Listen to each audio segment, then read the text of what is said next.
Baik, bertemu kembali dalam Fokus minggu depan. Seperti biasa, kita akan memberikan fokus kepada apa yang kita jangka akan menjadi tumpuan sepanjang minggu depan. Dan seperti yang saya sebut dalam segmen pertama sebentar tadi, ia mungkin tidak semestinya berita berkenaan dengan politik atau apa sahaja yang sewaktu dengannya. Tetapi apa yang kita mungkin akan sambut ataupun apa hari-hari penting yang akan datang pada minggu depan. Dan sudah tentu, satu hari yang akan datang pada minggu depan bukan sahaja hari yang penting minggu depan, tetapi sepanjang tahun juga pada saya sekurang-kurangnya. 16 Mei adalah Hari Guru, di mana hari kita mengambil masa untuk memberikan penghargaan kepada semua golongan pendidik yang mendidik anak-anak kita sehingga berjaya. Itu adalah satu profession yang sangat mulia, tapi mungkin ramai menganggap banyak lagi penambahbaikan boleh dilakukan. Bukan sahaja untuk menambah baik sistem pendidikan kita, tapi juga untuk memudahkan kerja para guru kita dan mengurangkan beban mereka. Sebenar Hari Guru ini atau menjelang Hari Guru ini, saya hari ini mahu menjemput seorang guru, Siti Faridah Ahmad, yang menyertai saya secara atas talian. Cikgu Faridah, terima kasih. Ya, saya. Terima kasih Luqman jemput saya sekali lagi. Tak ada masalah. Menjelang Hari Guru 16 Mei ni cikgu, apa wishlist cikgu? Wishlist saya seperti biasalah, cikgu ni nak lebih bahagia lah. Lebih bahagia dari segi bebanan kerja. Kurangkan tekanan, kadang-kadang kita ada tekanan emosi juga sebab kadang kita fokus kepada kemenjadian murid, tetapi bebanan kerja tu datang lebih kepada pentadbiran, pengurusan kan. Kepakaran cikgu tu dalam mengajar ataupun menjadikan kemenjadian murid tu kadang-kadang tak dapat kami tak dapat guna sepenuhnya kerana bebanan kerja itulah. Jadi wishlist saya mungkin bebanan kerja dikurangkan. Mungkin kalau cikgu yang dapat bagi komitmen yang tinggi, saya tak tahu macam mana nak menilai cikgu yang dapat bagi komitmen yang tinggi, tapi mungkin boleh bagi guru pembantu mungkin. Adakah cikgu memaksudkan, sebentar tadi cikgu sebut berkenaan dengan prosedur atau birokrasi, adakah cikgu maksudkan ada banyak birokrasi remeh, karenah birokrasi yang remeh yang pada cikgu tidak perlu untuk seorang guru hadapi? Ya, bila banyak perubahan sekarang, terutama norma baru. Contohnya mungkin sistem yang dibuat tu nak memudahkan guru, tetapi kadang-kadang sistem yang dibuat tu tak stabil dan dia jadi birokrasi tu banyaklah. Macam itulah. Ya. Ada satu laporan baru-baru ini oleh The Head Foundation dan juga Universiti Nottingham, Malaysia, cikgu. Dia ada menggariskan beberapa masalah dan isu yang mereka kenal pasti sebagai perlu diselesaikan. Antaranya adalah perlu runding dengan guru-guru dan kaki tangan sekolah lebih sebelum sebarang polisi dibuat di peringkat persekutuan. Adakah cikgu merasakan ini sesuatu yang agak munasabah, di mana polisi tidak hanya dibuat di Putrajaya tetapi tidak mengambil kira dan tidak mengambil suara guru-guru di seluruh pelosok negara sebelum polisi itu dimuktamadkan? Saya rasa sangat munasabah. Kita perlu ada data sebab yang menjalankan apa-apa sebarang polisi yang dikeluarkan adalah guru. Jadi sekurang-kurangnya jika kita ada rundingan dua pihak ataupun data bahawa cikgu-cikgu bersetuju dengan apa polisi yang baru, kerja itu akan lebih memberi impak sebab mungkin cikgu akan buat kerja dengan lebih bersemangat. Kalau perkara itu kita selarilah dengan pengurusan dengan cikgu yang akan melaksanakan. Ada juga yang mengatakan kita perlu kejar desentralisasi, iaitu sebelum ni seperti yang saya sebut tadi, keputusan dibuat di peringkat Putrajaya, Kementerian Pendidikan, dan ia blanket, ia perlu diikuti oleh semua sekolah di seluruh pelosok negara, sedangkan kita tahu keadaan setiap sekolah itu berbeza, murid-muridnya berbeza, lokasinya berbeza, latar belakang ekonominya berbeza. Adakah cikgu merasakan lebih baik untuk sebarang penyelesaian atau dasar itu disesuaikan untuk setiap sekolah dan kawasan, atau adakah itu akan membangkitkan lebih banyak cabaran? Bagi saya nak kata keseluruhannya perlu dicentralisekan tu susah juga, 50-50. Ada perkara yang boleh dicentralisekan sebab kalau tak centralize dia akan jadi dua kerja. Sebagai contoh? Central, contohnya mungkin data, di central pun dia nak perlukan data. Kalau kita hanya kumpul data tu dalam peringkat JPN ataupun sekolah sendiri, dia akan jadi dua kali kerja. Tapi ada sesetengah perkara kita kena bagi hak autoriti tu kepada ikut keadaan sekolah lah. Contoh, saya pernah bekerja di pedalaman Ulu Baram. Jadi saya tahu apa kekangan-kekangan yang ada kan. Jadi tak semua perkara yang di Putrajaya putuskan sesuai dengan kami yang di pedalaman yang mungkin tak semua orang sampai. Sebagai contoh, cikgu, apa yang perkara yang patut cikgu rasakan diberikan kuasanya kepada setiap sekolah maupun setiap PPD dan bukan Putrajaya yang memberikan blanket policy? Contohnya apa? Kalau melibatkan teknologi lah, kalau internet. Internet lah. Kalau kita putuskan sesuatu, contoh pentaksiran menggunakan internet, tak semua kawasan kita, kawasan di Malaysia ni mampu ada akses internet. Tapi kalau boleh tu selesaikan akses internet bagi cikgu happy. Cikgu pun sebenarnya nak digital kan dia punya pengajaran pembelajaran. Cuma dia tak nak fikir macam mana nak selesaikan contoh akses internet lah bagi saya. Ataupun device untuk belajar. Kita nak pelajar kita menggunakan teknologi, pandai, research, tapi kita masih kelas kita masih menggunakan kertas dan pen. Macam mana tu? Macam itulah. Bercakap dengan penggunaan teknologi dan juga digitalisasi. Kedua ibu bapa saya sebelum ni adalah guru. Mereka sudah pencen dah, mereka sudah 60 lebih.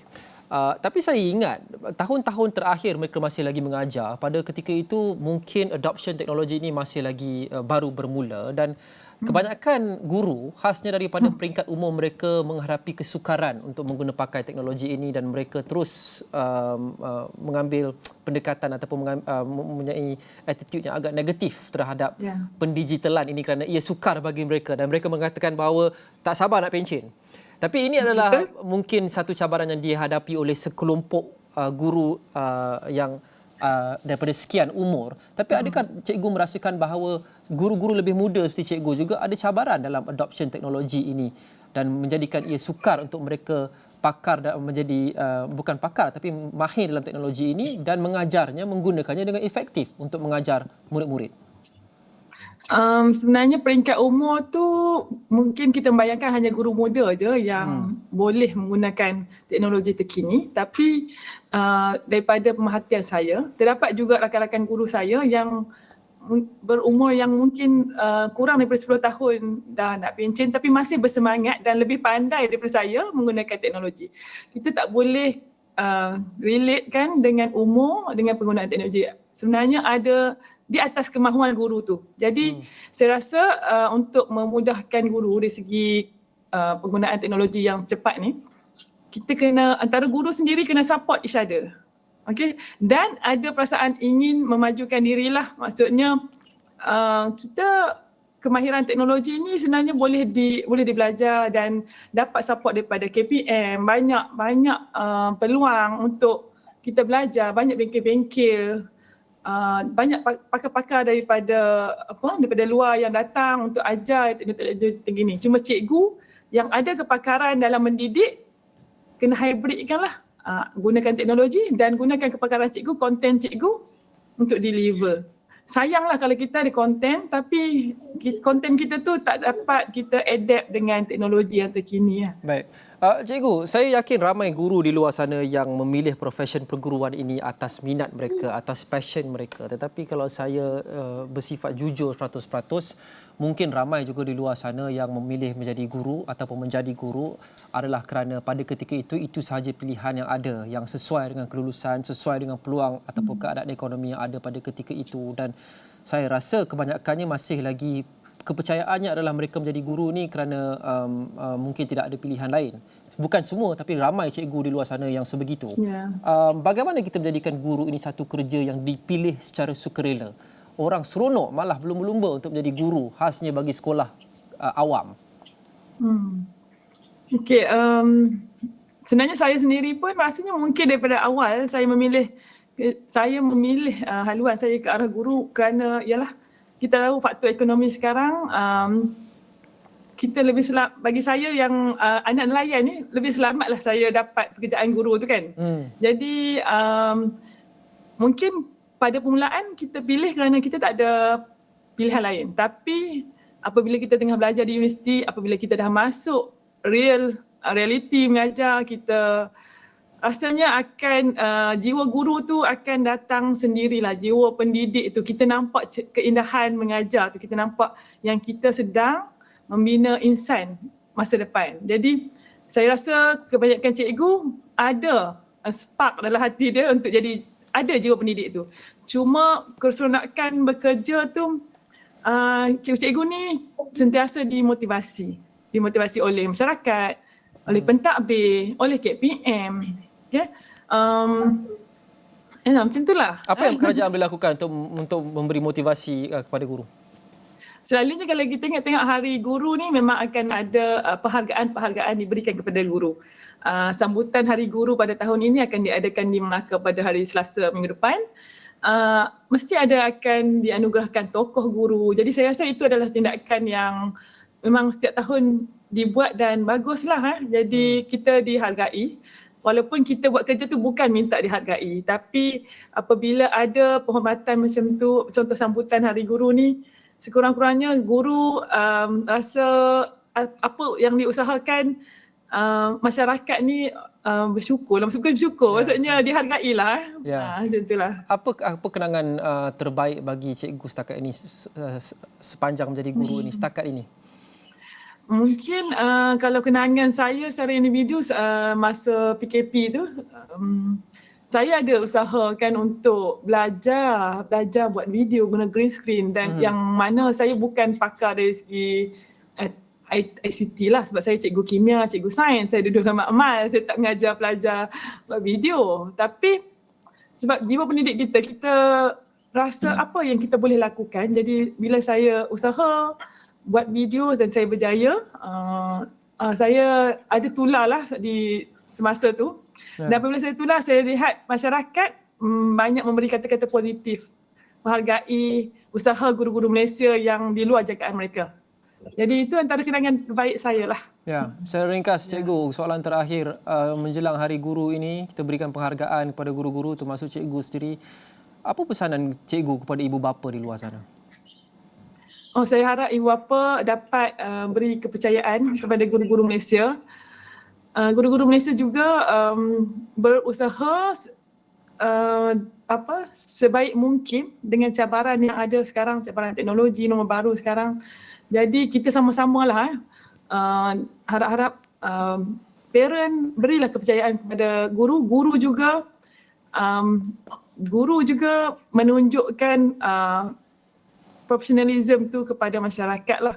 Kalau rakan-rakan saya sendiri mendoronglah agar kita dapat kepercayaan daripada ibu bapa, sama-sama dua hala. Baik. Cikgu, terima kasih. Selamat Hari Guru. Jika kita tidak berjumpa pada 16 Mei nanti ataupun tak berhubung. Terima kasih, Luqman. Saya ucapkan awal-awal Selamat Hari Guru kepada cikgu di sana. Terima kasih Siti Faridah Ahmad. Salah seorang daripada ratusan ribu, puluhan ribu cikgu yang akan disambut dan dihargai pada Hari Guru ini 16 Mei. Itu antara fokus minggu depan. Sudah tentu banyak lagi, semua kita akan liputi dalam buletin kami setiap hari dan juga di astroawani.com. Terima kasih kerana menonton. Assalamualaikum dan salam hormat.